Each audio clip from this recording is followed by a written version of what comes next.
राधे राधे महाराज जी। महाराज जी, मुझे शिव जी में ही बचपन से प्रीति है। महाराज जी, मैं और शिव जी की भक्ति को पुष्ट करने के लिए क्या क्या करूं? नाम जप करो निरंतर, सांब सदाशिव सांब सदाशिव सांब सदाशिव। हाँ, और रोज अभिषेक करो भगवान शंकर, करते हैं? हाँ, रोज अभिषेक करो, नाम जप करो, किसी की निंदा मत करना।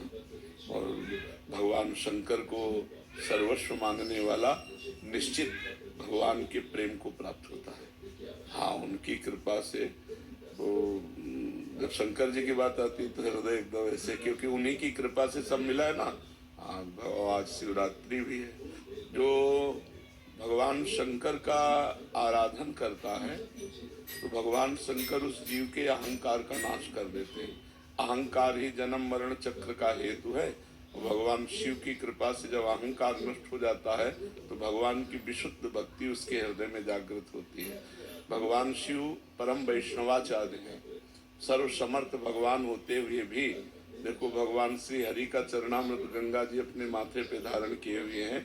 तो बिना शिव भक्ति के अहंकार नाश नहीं होता, बिना अहंकार नष्ट हुए हरि की भक्ति नहीं होती। तो शिव और हरि दोनों एक होते हुए भी सर्वप्रथम शिव आराधना, शिव आराधना से ही जा पर कृपा न करें पुरारी, सो न पाओ मुनि भगत हमारी। हमको लगता है सबको पहले भगवान शंकर की आराधना करनी चाहिए। भगवान शंकर की आराधना से ही भगवान श्री हरि में विशुद्ध प्रेम। और कोई भी विद्वान जो अद्भुत विद्वान है वो भगवान शंकर की कृपा से होगा।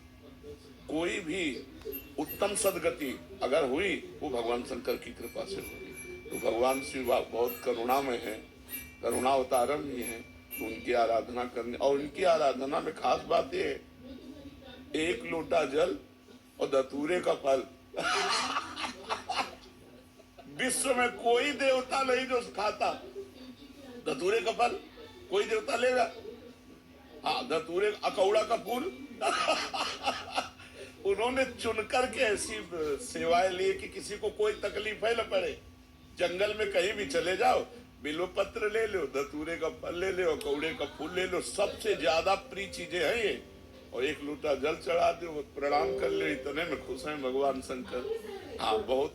पूरे विश्व का विनाश करने का पावर इनमें, तीसरा नेत्र खोलने तो सब हाहाकार मच जाए। और इन्हीं के अर्धांग से काली दुर्गा अंबिका, ये सब इन्हीं के तो अर्धांग में विराजमान है। भगवान शिव के जितनी शक्तियां हैं उन्हीं के अंश से तो प्रकट है। तो भगवान शिव की आराधना सबको करनी चाहिए, धन प्राप्ति के लिए, बुद्धि प्राप्ति के लिए, परिवार मंगलमय हो इसके लिए, या भगवान की प्राप्ति के लिए, या तत्व ज्ञान के लिए, जो चाहो भगवान शिव प्रदान करेंगे। तो सबको चाहिए भगवान शिव की आराधना करे। 2 मिनट लगता है, बढ़िया पात्र मार्जन करके नहा धो के एक लोटा जल ले लो, 4 बिल्व पत्र ले लो, फूल ले लो, फल समर्पित कर दो, प्रणाम कर लो, इतने में जिंदगी सुधार देंगे। भगवान शिव बड़े कृपालु हैं। महाराज जी, पूर्व में महाशिवरात्रि वाले दिन आपकी दिनचर्या क्या रहती थी? उपवास और 8 पैर की पूजा। 8 पहर होते ना, तो 8 पैर की 4 पैर रात्रि भर पूरे जगते थे और दिन से उपवास रहते थे, कुछ खाना पीना नहीं। भगवान शंकर की आराधना, वहाँ तो विश्वनाथ जी हैं, काशी विश्वनाथ जी, वहाँ तो 8 पैर की आराधना होती है। वहाँ तो अब तो काशी है, भगवान का घर है वहाँ तो। महाराज जी, आराधना में आप नाम स्मरण करते थे? मंत्र। हाँ, मंत्र। जब अपवित्र दशा में जैसे शौच जा रहे हैं तो फिर नाम जप करते थे, और यही जप करते थे, सांब सदाशिव सांब सदा। हाँ, यही जप। महाशिवरात्रि में रात्रि की महिमा है महाराज जी, उस समय रात्रि पूरी रात जैसे? नहीं, पूरे 8 पैर की, 8 पैर की पूजा की महिमा। 4 पैर दिन के और 4 पैर रात्रि के, 8 पैर की। मंत्र समझ लिया। शाम सदाशिव, शाम्ब सदाशिव, शाम सदाशिव, सांब सांब सांब सदाशिव, सांब सदाशिव। मतलब शाम सदाशिव, ऐसे मंत्र थोड़ी बोले जाते हैं, यही तो। और हाँ, अंदर अंदर जपना चाहिए और गुरु से लेना चाहिए। इसीलिए वही गुरु है, गुरु से ही लेने के लिए